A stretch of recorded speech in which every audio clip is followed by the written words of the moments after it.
प्रभु यीशु मसीह के पवित्र नाम में आप सभी को सलाम। एक बार फिर आप सभी लोगों का एक नई वीडियो में स्वागत है। आज की इस वीडियो में हम बात करेंगे बाइबल कितने प्रकार की मृत्यु के बारे में बताती है। इस वीडियो में हम बात करने जा रहे हैं 3 तरीके की मृत्यु के बारे में। मैं आपको पूरा बाइबल से सच बताने की कोशिश करूंगा। इस वीडियो को पूरा अंत तक जरूर देखें। आइए हम शुरू करते हैं। बाइबल में 3 तरीके की मृत्यु के बारे में बताया गया है। सबसे पहली है स्पिरिचुअल डेथ, उसके बाद आती है फिजिकल डेथ और उसके बाद है इंटरनल डेथ। हम तीनों के बारे में सीखेंगे कि बाइबल हमें क्या बताती है।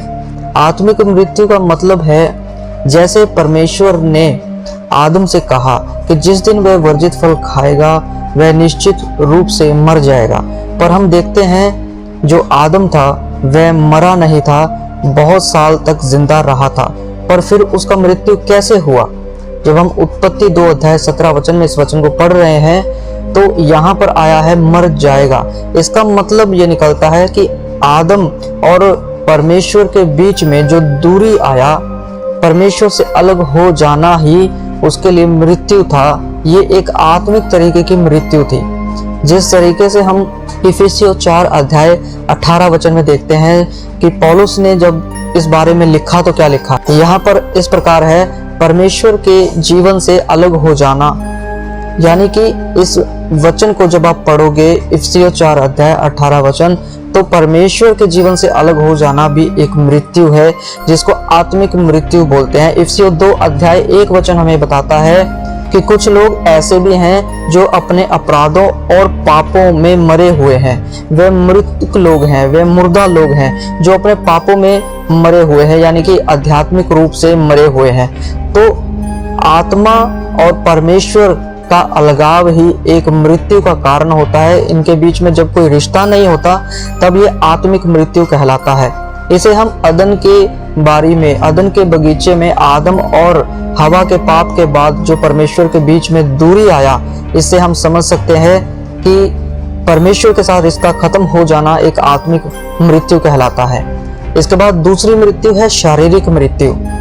ये आत्मा का शरीर से अलग हो जाना है और इसे हम शारीरिक मृत्यु कहते हैं। बाइबल हमें उत्पत्ति 2 अध्याय 17 वचन में इस प्रकार बताती है कि आदम को दी गई परमेश्वर की जो चेतावनी थी, जो शारीरिक मृत्यु की एक चेतावनी थी, वो भी उस पर लागू हुई जब उसने पाप किया। पाप हो जाने के बाद आदम जो था वह जीवित ना रह करके बहुत सालों तक जीवित रहा और बूढ़ा होकर के मर गया। रोमियो 5 अध्याय 12 वचन हमें इस प्रकार बताता है कि आदम के पाप के माध्यम से पाप और मृत्यु दुनिया में आए और सभी मनुष्यों में फैल गए। यानी कि पाप के कारण ही जो मृत्यु है उसने दुनिया पर राज किया, वह दुनिया में एंट्री उसको मिली। तो आप ये समझ सकते हैं कि आत्मा से अलग होना ये शारीरिक मृत्यु कहलाता है। इसके बाद जब हम तीसरी मृत्यु को देखते हैं तो ये एक इंटरनल मृत्यु के बारे में बताया गया है। दानियल 12 अध्याय उसके 2 वचन में इस प्रकार हम जानते हैं, जो लोग भूमि की धूल में सोते हैं उनमें से बहुत से लोग जाग उठेंगे, कुछ अनंत जीवन के लिए और कुछ लज्जा और अनंत अपमान के लिए। यहाँ पर 2 चीजें आया है, अनंत जीवन और अनंत अपमान।